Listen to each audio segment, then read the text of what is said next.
Welcome to Cartoonist Kayfabe. My name is Ed Piskor. I'm Jim Rugg. Taking a look at Jack Kirby's Heroes and Monsters Artist Edition. We already did the monster portion of this. Going to take a look at the hero portion. Twice up artwork, but first you guys got to know that our videos are brought to you by the comic books that we make.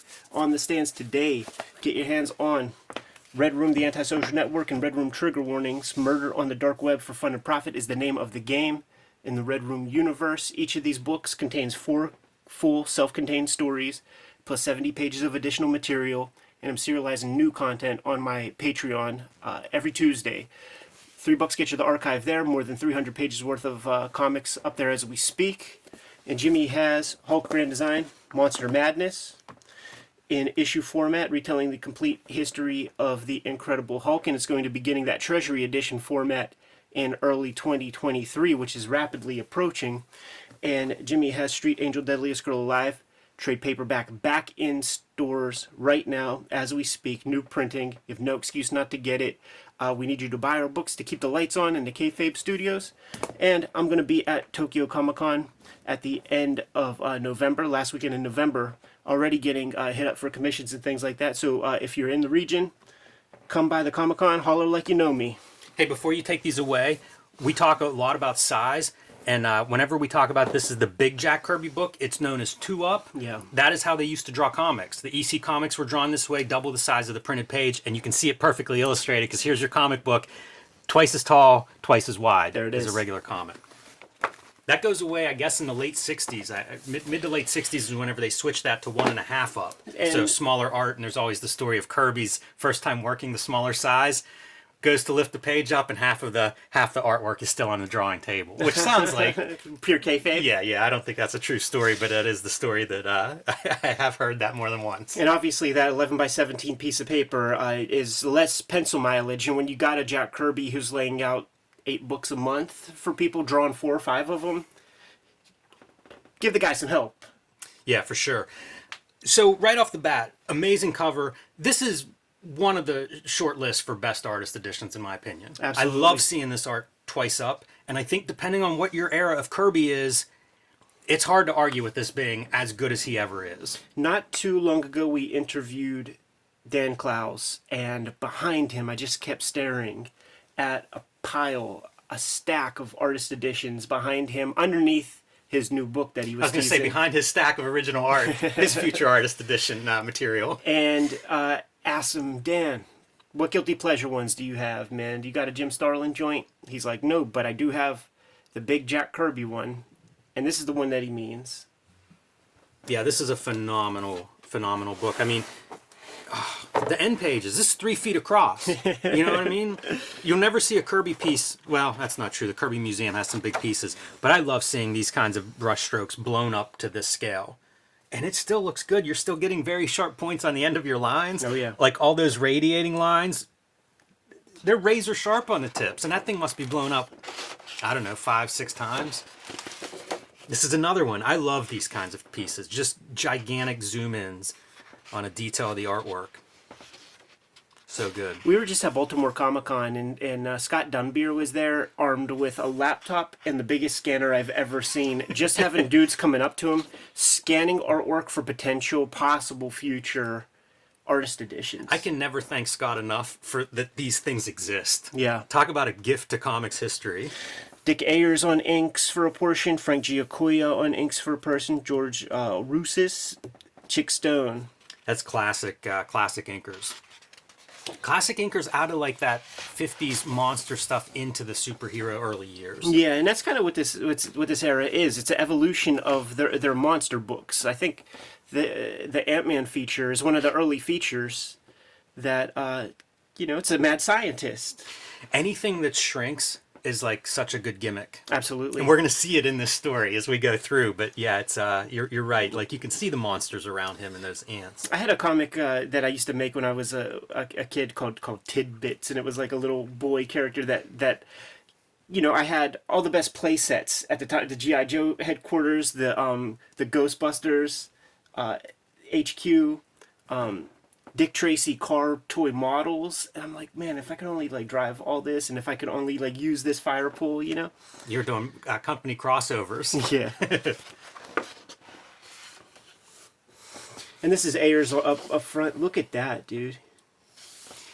The amount of detail on these pages is kind of startling. It really is. Look at this. You're getting glimmers of what Jack Kirby grows into being. Like, this is really capturing that early evolution, and it is very detailed.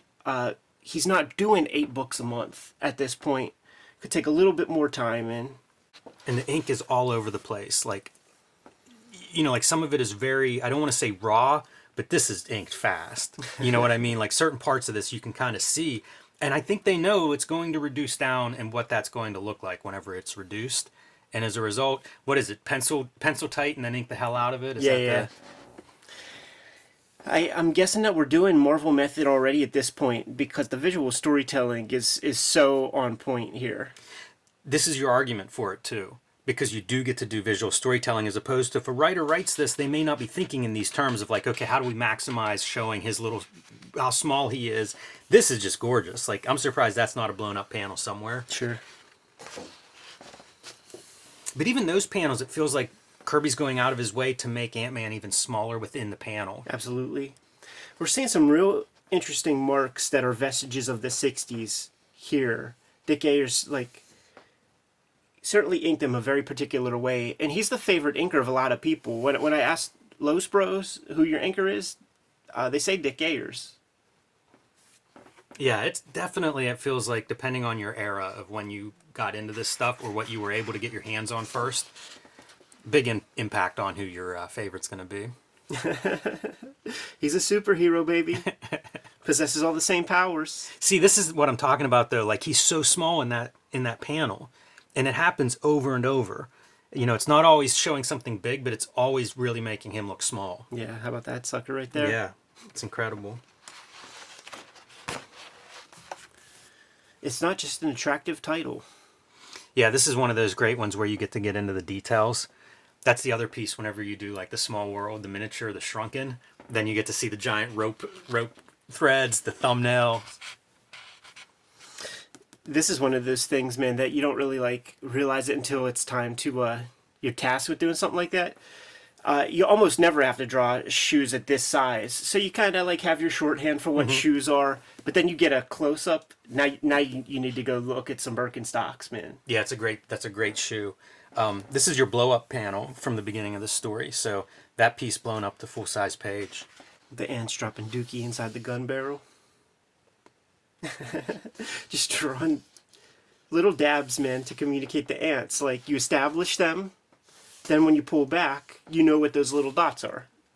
Yeah, I feel like this is inspired by bad printing of the time period. You know, you'd always see like missing eyeball on Peanuts or something, or you'd have those extra specs. A lot of, I wouldn't call them money shots exactly, but I feel like so many of these panels, like you could just pull them out and blow them up. Yeah. Now we're getting a little later and more established into what Kirby is. And there it is off the bat, dude. Yeah, there's your end pages. And look at the almost the chisel tip on some of these folds in the clothing. It reminds me of that Nightingale line idea where it's like you're taking the side of the brush and pointing it. Yeah. This is one of those stories where I feel like the inking it's wild. You start looking at the close parts of these inks. Starting to establish that the chunky blacks. Yes. In the art, the tech, yeah, the cosmic. It's all in here. How great is this for kind of a I feel like this is that point of view that you'll see on, say, a Joe Quesada cover, where you're getting like the buildings merging and stuff like that. Very strange, like worm's eye view. Pretty cool for just random panel on, page 3. And I do think that Kirby, he's not concerned with vanishing points. No. So it's all about eyeballing. But I'm looking at like the crowd, and it's such a good depiction of a crowd. He also does this move where like this is carefully inked, and I guess this isn't him. It's probably Giacoa. I think so, yeah. But then your background, one line weight, like a pen, Right, yeah. doing the background. The cover is built that way as well, that cover image. And it's something that I think, if you're thinking about ink and how ink works in terms of depth, it's a good example of it. It's true. That cosmic cube always creates a opportunity for interesting lighting stuff that really gets adopted by Gene Colan. Yeah. Some years later. That's a spectacular page all around. Having your golem figure there in the middle, it's really great. It's interesting to see some Gene Colonisms here, where these guys kind of overlap. Yeah, and some of it might just be Giacoya, because there's certain images that feel rooted in 70s, actually. Like, that feels like a 70s image. Yeah, definitely. I just wanted to point out the lettering. Yeah, it's good because we're stuff. going to see some of this classic, iconic lettering, and I love that stuff. Big image. You know, that's a splash page, especially in the new size paper. That's an action figure waiting to happen. See, that's one of those odd inking jobs, right? And Like, it's a classic energy? Kirby. How do Yeah. you do energy blowing up or something? That So is- inventive, man. That's just not something that's done anymore. He created the vocabulary of, like, what superhero comics kind of is. So you could convince me this is Gene Colan. I know what you mean. It's neat to see that, because I really like Gene Colan, and I think he's underrated, but I think he does the same stuff Kirby does, just in his own style. Yeah. He really bends figures in space. Here's the fun shit, too, Yeah. man, is seeing what he is writing in the margins. The Thor one is real good for this. There's so much marginalia to absorb and get a better grasp on the division of labor. Yeah, those notes are so valuable. Look at that, man. Skull yells, I can't destroy you until I free myself. Island splits and separate us. Cap hears rumbling. I cannot destroy you until I have freed myself. Written by Stan Lee. What a composition right there. You know, they always tell you, like, avoid the center composition, like the center of the image, but you can't argue against that for that moment. Yeah, people are wrong with their rules. Yeah. And this is another one of those elements that you don't realize that how hard it is until you have to do it. When you draw terrain and you got to communicate that stuff, or water. Water's tough. Yeah, Kirby's great at rocks. Might be one of the best dudes at rocks. They're so geometric and abstract. Giacoya hitting it with a little bit of white to give you the smashing waves. And just look how simple that stuff is. You know, we've seen that a million different ways with lots of white out dabs and things, but handling it in line, like, that reads. It's a beautiful line, too, that thin, swooping line. That's almost an animation line. This stuff reminds me a lot of Kniff. Like, Yeah. whenever you'd see, like, the mountains Absolutely. covered in snow. On the and we know Himalayas. that, you know, Kniff is somebody that Kirby appreciated, and I'm sure inkers, too. Mm-hmm. If you're inking with a brush, like, Kniff is probably where you're starting. Back to some Dick Ayers. I wonder if these are pages that are ethically sourced, like coming from, you know, Kirby's hands to whoever bought these. And if that is the case, Marvel's a bunch of punk. Like, they give him all the Human Torch pages, you know what I mean? Like, that's some punk shit. Like if, you know, the whole thing is, like, he only got a very small percentage of his pages back. And if it's all Human Torch solo stories, man, that's real messed up. There may be notes on where this art comes from in the back. Sometimes they include that. But this it is would another be noteworthy early. if it actually came from Kirby's estate. Yeah. Because, I mean, like you say, it was a very small percentage. I think single-digit % of what Marvel gave back to him. Yeah. You wonder at some point if these artist editions are used in court. It's like, Right, this is Exhibit stolen A. art. Yeah, Exhibit Where'd you A. get this scan from? Signed, though. That seems like a good sign. That's true. Yeah. Kirby signing off on it. Can't be too upset, hopefully. That's cool language for the Torch, too. Easy to take him for granted, but whenever you think, like, you're drawing dudes that look like this in terms of shadows and weight, and then Torch is a complete different language. Yeah. Certainly established by Carl Burgos after many, many years of trying to figure out what the Human Torch was. I love the moment-to-moment panels that happen in Kirby. When I see the Kirby moment-to-moment panels, it makes me think of the Understanding Comics, the charts, Yeah. where Scott McCloud establishes the different kinds of storytelling rhythms, and then shows you the matrix of how these guys. Also, we talk about Kurtzman a lot on here. Yeah. And that's also, I think of that moment to moment as being a Kurtzman thing, especially if it's a physical, if you're showing something physical, like a bullet melting. Yeah. Look at that, man. Just not even worried about reference. Like, let me just Right. come up with some cool shit out of my head. He's able to shorthand all the space, but it still reads. It's true. The space and the depth is all there. You mentioned him not ruling out maybe perspective lines, but it still reads that as 3D. It does. Yeah. Yeah, that's very believable, that space.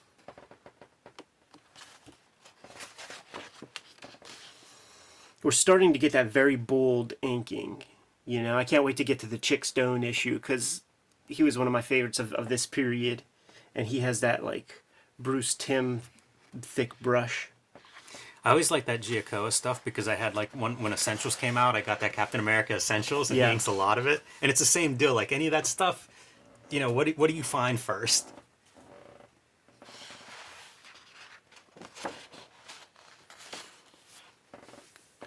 Sergeant Furies were always the racket comic because I have like maybe 3 issues that were all different numbers, all reprinting the same story. Yeah, also, I can remember when I decided I needed Sergeant Fury comics. It was probably like late on a Saturday night. Went to a flea market the next day. That's exactly the comics I found. Sure. Like, you always find those, and it's usually like somebody's parents selling them where their kid was in the Army or Marines or something like that. Yeah. And you almost never get the Kirby ones. It's always Dick Ayers doing a complete job. Look at that man fully redoing a face. Yeah, I haven't seen a ton of whiteout. Little bits here and there. Some of the blow-up panels in the front had it, but like on this 2-page spread, I think that's the only whiteout is that guy's face. How about these marks, dude? It's jagged. That's like a marker of some kind, I think. It does look like a marker. Yeah, the inking here is very strange. Because even that light line looks like it could be a pen. Yeah, still pretty early, you know? Still pretty early. Yeah, these are very dead lines. Very, very tech pen-like. Man, everybody has shorthand, though. Like the Cloud shorthand. Love this, like, falling to the ground. Yeah, that's always mesmerizing, man. Usually, like, flying over Arizona is the fun stuff when you see those Othello tokens on the ground. This is great, though. This is the same thing I said about having that dead line as your background. Yeah. Same deal, because, I mean, look how much those figures pop above the dead line of the ground. Yeah. Yeah, that's one of those things that when you're getting started, it feels like hackery not to, like, touch all the background lines to the character and shit. And you notice, I remember as a kid, like, noticing, like, man, they were rushing. They didn't touch the characters with those background lines. Like, there is a very specific purpose for that. You know, this Clowns stuff has does that, and like I would copy that for a long time because I'd look at it and be like, I don't totally understand it, but I like how this looks. He does what? Does not touch lines a lot of times, especially like background lines to a figure. Yeah, or for around sure. a figure. Most guys don't. Like a lot of dudes don't, and certainly before that, Crumb is the dude because you just imagine the hatching. And he still hatches the background, but he just will fade it, and he'll allow the most space, the most air around his foreground figures, and there's no problem. Especially a piece of black and white art, like where you're not coloring it, so you don't need to know where the buildings end and stuff. So we always talk like 70s and how like Mike Royer, you know, the most faithful to Kirby's pencils. I feel like when you see a face like this, super faithful, because you're getting that craggy, like chiselly face. And not softening it, you know, it's maybe the reason we get whiteout on this face because maybe it goes too far in that direction. But this is like a chiseled out of stone kind of face. This guy's this whole character's face is redone by the bullpen. Mm-hmm. So it totally is very soft. So I think it's like we need a handsome guy, and maybe Jack Kirby did his version of Gene Autry or something, and it just didn't work. So they had to get some bullpen fella. That feels like Frank Miller to me. I know what you mean, yeah, sure. And I can't quite put my finger on what it is, but there's that eyebrow or something. These spare lines here harken back to the Simon Kirby days. Mm-hmm. That kind of drapery, like that you would see with Joe Simon over top of him. If you just showed me that panel, that could easily be the Simon Kirby era. Yeah, absolutely. That's a weird thing that they were able to do with Kirby doing several books a month. Sergeant Fury feels totally different than like the Captain America or Ant-Man, you know, any of that stuff. And I realize it's a different inker, but it feels like more than just a different inker. Like, I wonder about Kirby channeling a different style a little bit. Jimmy, how hard is it to draw tire treads, man? Yeah. Ain't that a bitch? Look at that whole panel. It's like a couple of bombers flying by, some kind of heavy cannon ordnance thing. You wonder how much he's thinking back. That Jeep looked really good, too, in the next panel. The tanks. All of this stuff is very atypical. But look at this. The stripes. Yeah. How simple is that for a mark? Yeah, I mean, just even going over the holding line of the chest, just get it in there quick. Damn, this is almost Kurtzman-ish. Yeah, there's a lot of these little moments like that. Like this complete simple kind of panels. But you can imagine either of these coming out of a Kurtzman War comic. This is getting fucked up. Like how are you improving Jack Kirby with this? Yeah, man, that's the stuff that doesn't age. You know, you think in hindsight, like, who's correcting this Kirby character. Who's even ordering that? I mean, Jesus, come on now. Yeah, that's Stan Lee, man, putting his boy in check. Damn, another Kurtzman-like mark. Yeah, those heavy, like one thin line and then the heavy brush line. And it's a rubberiness. Mm-hmm. It makes you wonder if there is a certain mandate. Like, hey, those EC War books are pretty good. I was looking at this face in prep and how much it's, so, like the lines on that face are so bizarre. Yeah. Same with that hand. Oh yeah, the hand is it's squat. Like, what do we think of Kirby if this is the only comic we have of his? You know, it'd be a different, a very different evaluation. You made the argument of outsider artist at one point, and you see it here. There it is, dude. Like, look how generic. It almost looks like David Gibbons, actually, doesn't that? Yeah. There was one earlier that I thought of Toth, but it is, I guess, the clean cut All American boy that they're trying to put in there. Yeah, Gibbons is not bad. Wow.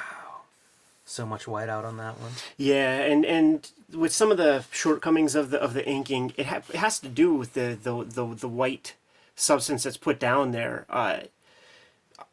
It takes a while to find out the best white, white I still haven't found one. I think the leader number 2 is the one, because you could ink over. It goes on smooth. It dries fast, and you could ink over top of it almost as smoothly. You have to do some accounting for a little bit extra boldness that shows up on the page, so you just account for that. You'll be good.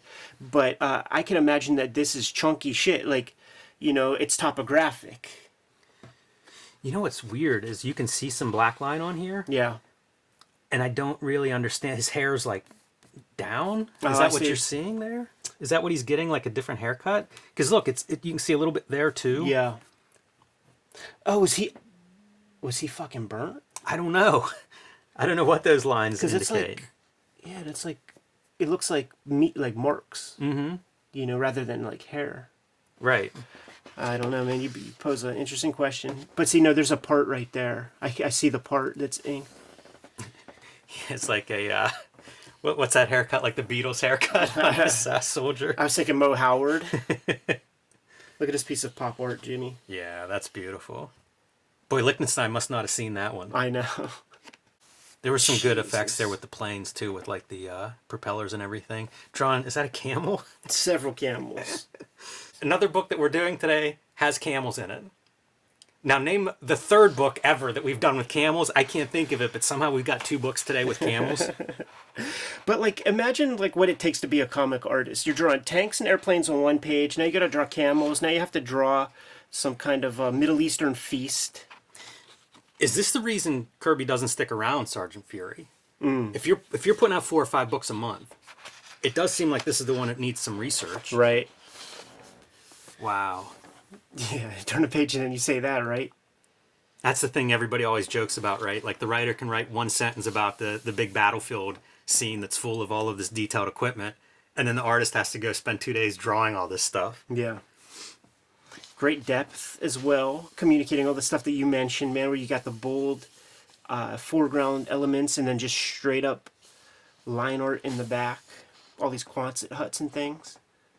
Great perspective on that. You feel the curve of the earth.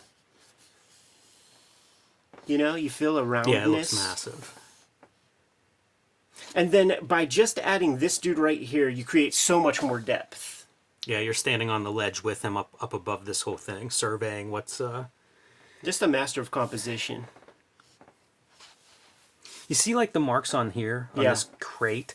They're just, like, quick dashes. Yeah, it's very interesting, too, that you have, like, 2 sets of blacks, because, like, the rule is white, black, gray. Mm-hmm. And I guess this is black. Yeah. And that's gray. Or they're not even, or this is the reason they make up the rule. Yeah. Because you're getting guys that are not following it. Just so generic and DC Comics looking. Yeah, that's really weak.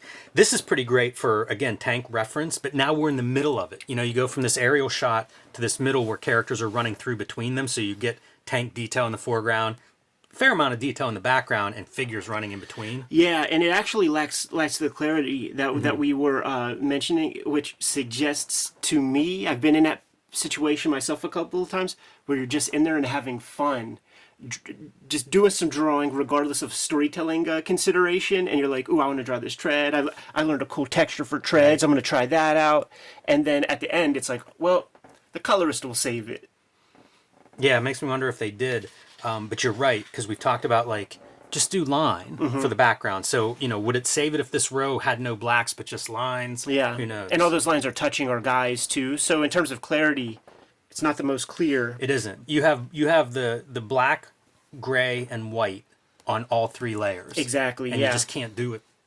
It's almost impossible to do it that way. Yeah, and worth saying that when we talk about that black, white, gray, it is also like something for foreground, middle ground, background. This is a pretty fun foreground, middle ground, background. Yeah. And probably that's another one saved by the colorist, because you get flesh tone on those foreground arms. Right. Man, this is another one that feels like Frank Miller to me. Sure. That head is real big. and you know, we're busting on the bullpen guy who did this. It might have actually just been Dick Ayers. His guys have that generic kind of quality. It's so funny because it looks different from page to page. Like that one, I see a little bit of Gil Kane in it. Yeah. Yeah, that's another one where it's like, you know, Hollis Mason when he was young Night Owl.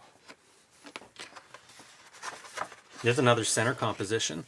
The centers that you're not supposed to have, but that feels good. It feels like they're racing towards us. This one too, man, because it's like these guys are coming in from stage left and right and fucking smack right in the middle there.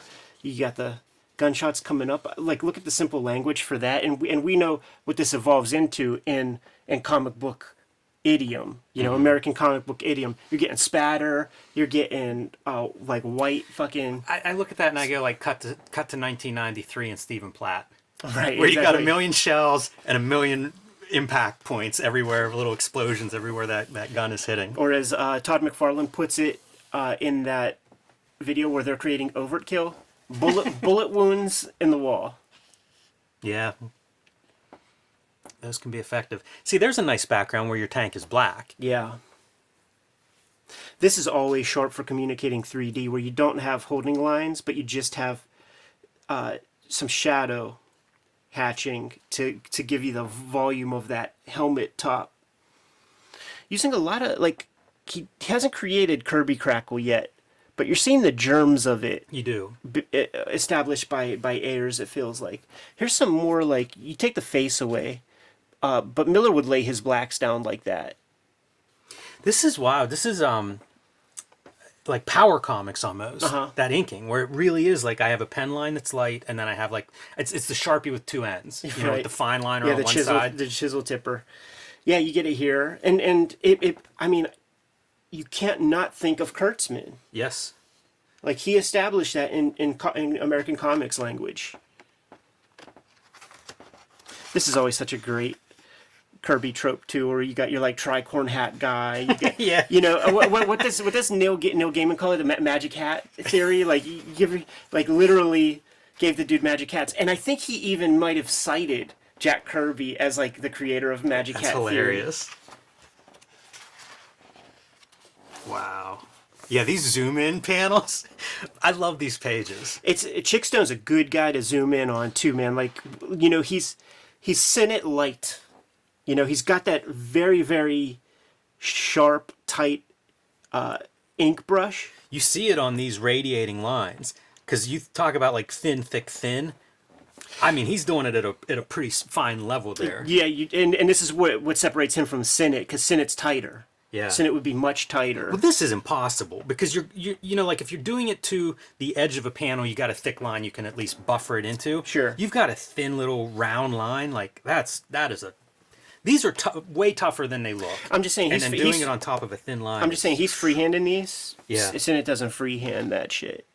But I like that blob. Chickstone, real good for always keeping in mind to have that big, bold outer stroke, and then the thin tick marks on the inside. Like I would love to talk to Bruce Timm and see if Chickstone, like, just corroborate that for me, man, because it feels so close. You also, like, I can't look at this and not think of all red inking. Absolutely. Yeah, all red, same principle, man. That thick, bold outline with small details on the inside.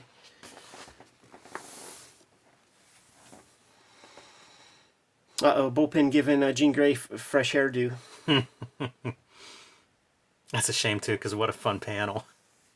And then she's like practically photocopied in. Chickstone not doing great on separating foreground, middle ground, background. Very much there. Yeah, you lose that tree. Leaving that up to the colorist. Yeah, I wonder if you silhouette that tree, if that would be something that would bring it out and maybe get rid of like the black windows. Hey, we're doing 2 comics with Mastermind in them this week also. How about that shit, dude? And knowing that Kirby probably didn't look at anything. I mean, this is X-Men 7. He's at the height of his output with Marvel pretty much. Do you think that dudes like Kirby's looking at magazines in whatever couple minutes of downtime he has? Has to, right? Almost photographic memory or something to be able to pull those kind of backgrounds out? Yeah, has to. Or just like super observant. Because I don't imagine he's pulling this from a morgue file. Yeah. But there's a lot of detail there. Yeah. Yeah, it's very specific. The OG Cerebro, how about that, man? This is an iconic image to me. That's hard as hell. Yeah, that's a great, especially in the middle of the page. Yeah. It's neat whenever the pages look like they reflect that idea of you spotting blacks. Yeah, it's like really some of the only blacks on the page. I like to see the depth created by cutting these lines in front of the black there. Pretty impressive too, because it's not white out. Right. Yeah, so they're painting around it. You got your marginalia here also. Yeah, I'm trying to read some of them, see if you can find like the actual dialogue being used. Right.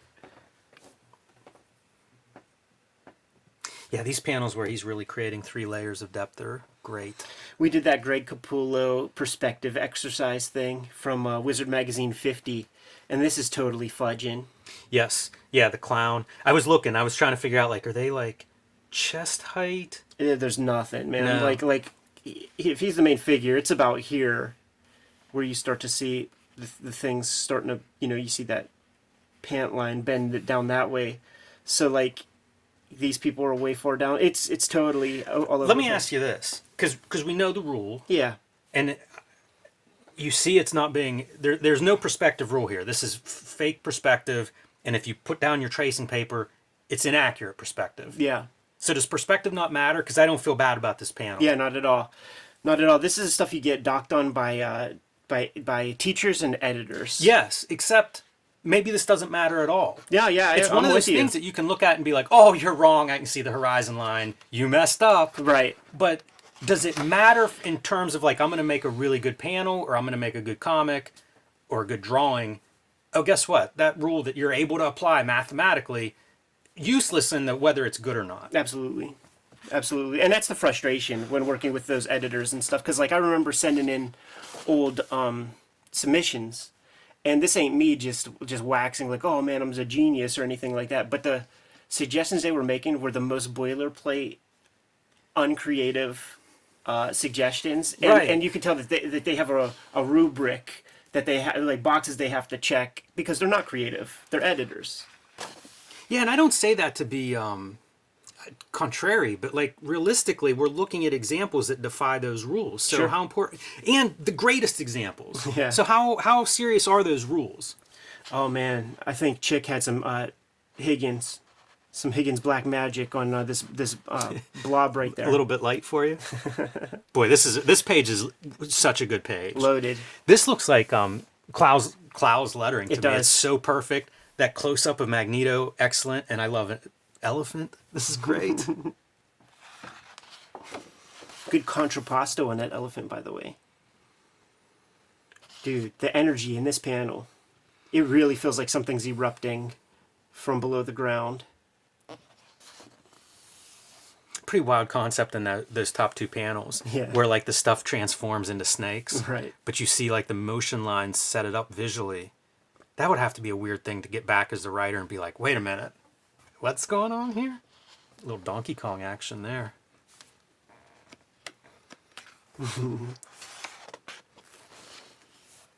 Man, I can't believe the amount of these panels that are in here. You know, if you Right. count the figures on the pages, there are so many of these pages that are just loaded. Like 20 plus figures on a page, several of these pages. Kirby gets into that flow state You know, he gets into that state and he stays there. Look at how weird this is, drawing a face and then keeping it here. Super bizarre. That does not print, I'm sure. That's got to be black trenchfoot frostbite when it's printed. Twice Very up. odd.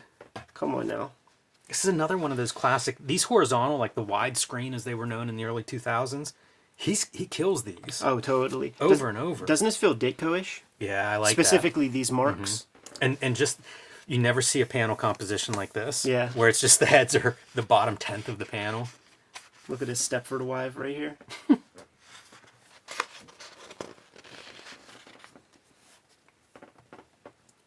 That Dutch angle, dude.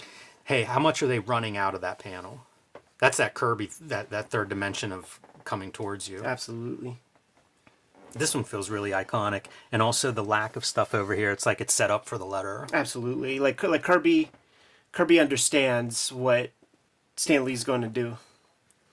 Probably tired of seeing his shit get covered over, but from what I understand, he never really like looked back at his pages. Like, Yeah, when would you have time to look at it in print? My impression too. This is Blob getting over, by the way, this issue. Yeah, for sure. Look at those blob feet. That's so really disgusting. Gross. Yeah, disgusting. Like sausages. Yeah. You never see tube meat. You never see the feet of the Stay Puft Marshmallow Man, by the way. Thankfully.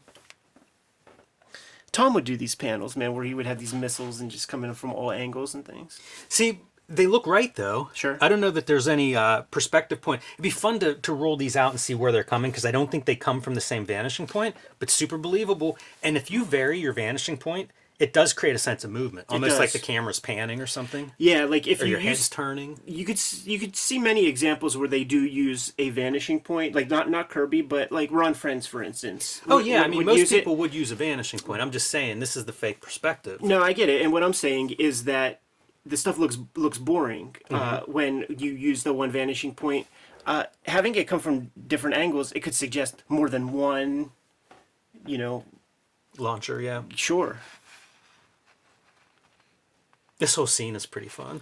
Kirby is so dope good with motion at creating. Like he's got these characters with powers, and then he always finds interesting ways to communicate story with them using their powers, and never does it the same way twice. Little donuts around missiles. That's the only time Iceman's ever done that. So when I start reading comics, this stuff is like 30 years old. We talk about like the early 90s stuff now is 30 years old, so this would have been the early 60s stuff. And it felt like this was a different language. Yeah. And then I look at comics now, like get an X-Men book off the shelf now and flip through it. It really feels like a different language than this. Yeah, and it's such a bummer. Like this is so much fun, and it's like you say, super characters in these situations, spinning around, jumping, using their powers. I just don't get a sense of that anymore. No. And I don't feel like this does seem like a different era, but mostly because it's not used. I don't look at this and think, oh, it's quaint. Like some Golden Age comics you'll look at, and it's like, yeah, we've evolved in a positive way, but it doesn't feel like this is like should be out of date. Because you'll see like a Mike Allred kind of, his figures are always falling, tumbling, moving, but almost no one else does that. This is the fun image to look at, softening the focus of your eyes.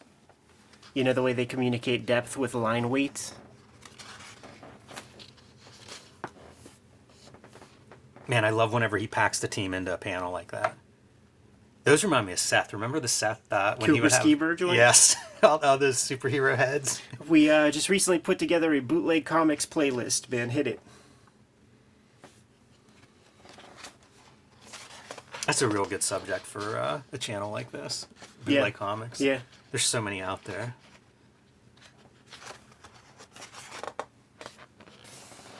And there it is, dude. No, that's not it. That ain't it? There's some more superhero shit? Yep. Those are the comics portions of this. Yeah, sick. But here we go with some, like seriously, this is about as good of an artist edition I think as you're going to get for this. Like here's another, 25 great images. Hey, Doc Martin dies. What's he coloring that with? If it's dyes, it might be because they fade. But they can fade so quick. This was never on a wall if these are Doc Martin dyes. I was looking at the face and trying to think, because I've never used them. I just know going by your description of sort of like a little overpowering. Yeah, and this like if you were making a color Xerox with some Doc Martin dyes, it would look like this. Yeah. Yeah, that was the part that most made me think that. And he, you know, when we see his topless photos of painting his robot gimmicks, it's a bunch of those Doc Martin brown dyes right next to him. I'm so impressed by this, and it's cool that it's the cover because they spot varnish the figure and it really pops. Yeah. But if you take away the spot varnish and look at it there, it still pops. Oh, so much, man. Those thick ass lines, dude. Yeah, they're like live lines. Yeah. You know, for all the deadline talk that we do, you know, you see the deadlines in a lot of the background elements, but you put that brush on the figure in the foreground, there's some life there. This is nuts. The inking on this is just absolutely far out. Yeah, yeah. It has a real, like, the dudes, the Frank Springers and the Frank Robbins and that era of cartoonists, they really take a lot from this. All of this. Is it all Giacoya? I don't know. I gotta look real quick. Yeah, those pieces are Giacoya. He's got that. It's very heavy, like huge thick lines that Yeah. you would put on this stuff. Yeah, and with like no taper, you know, like a flat side to it. Works so well on a Black Panther. That's a crazy cover. Yeah, it's somebody took the sword to it all over the place with new paste ups and things. Yeah, this took some arranging.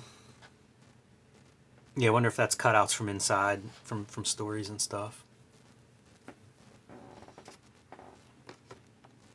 That's just beautiful. Yeah, This is probably Coletta. that back 3/4 view is such a bitch to draw.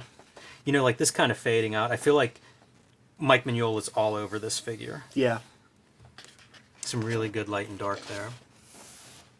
Look, it's Kassar. Kassar.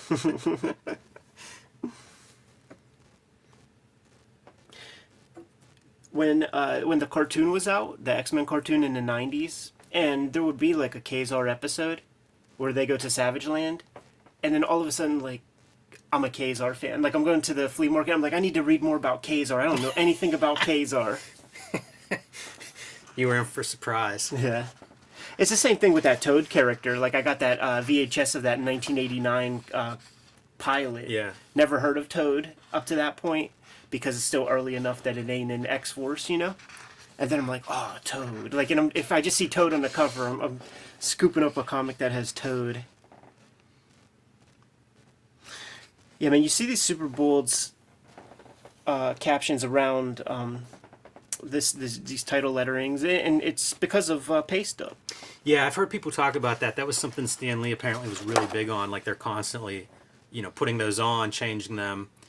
I would love a collection of these, and I can't remember. There was a letter that had a bunch, and who's the letter for these? It's Artie Simek. Yeah, this other letter was not Artie Simek, but he had like a collection of stuff. I guess he'd gotten from the bullpen. I'm like, dude, make a zine, share a PDF, and he's like, I can't, not comfortable because it's not his.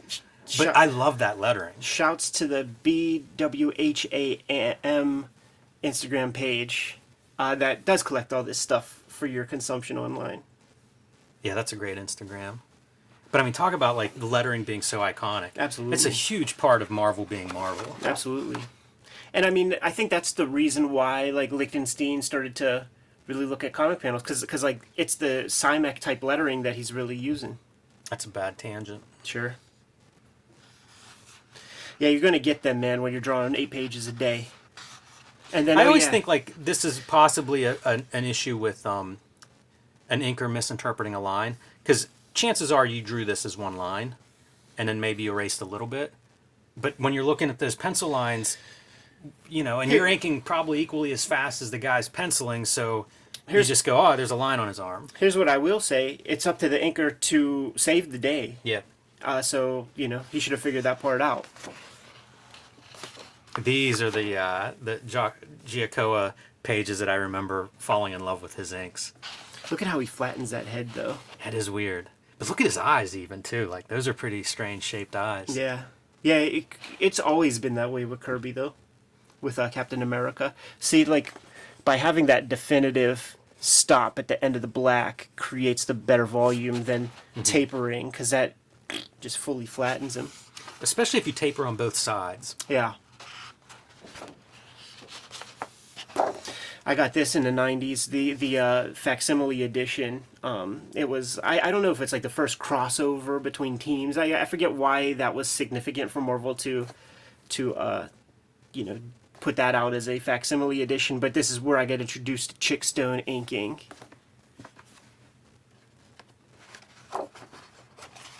And just, I mean, he's one of my favorites over top of Kirby.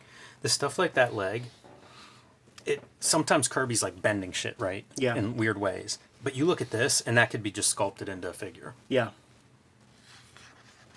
Got to get a Hulk appearance in there. Little disappointed in the lack of Hulk in this this collection. Monsters and superheroes. Get them in there. Sure. Those are probably all unethical Kirby pages. Could be. And then the rest is probably the monster stuff that we that we do look at in a different video that we will link to in the description below this video. Fantastic, man! Really gets the juices flowing. Yeah, this is take a look at some primo original art from the classic Silver Age. Kirby establishing the Silver Age basically with his vocabulary. Yeah, all these artist editions are not created equally, and like I said, this is as good as you're going to get. Yeah. And still readily available, man. I got this at like some fire sale straight from the IDW website or something, you know. It's a beautiful one. Those two ups are, talk about looking at Kirby art the way it's meant to be looked at. Do you ever think you would have a book this size in your collection?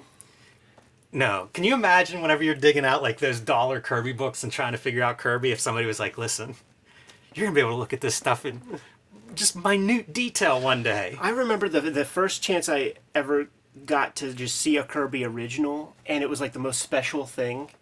And this is all that I need. Like, I don't need the object, you know? Like, having a good facsimile version of these original pages is that's plenty to me. And it also makes me feel less stressed out, because to be the custodian of that's a responsibility. That's a very important responsibility that guys like Warren Bernard or Dave Mandel, like you don't take that lightly.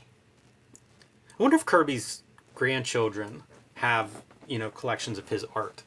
It'd be such a great legacy, keepsake, family heirloom. Yeah. You know, if they have a complete story, if all of them have a complete story or have pages from throughout his life. Yeah, it's a good question, man.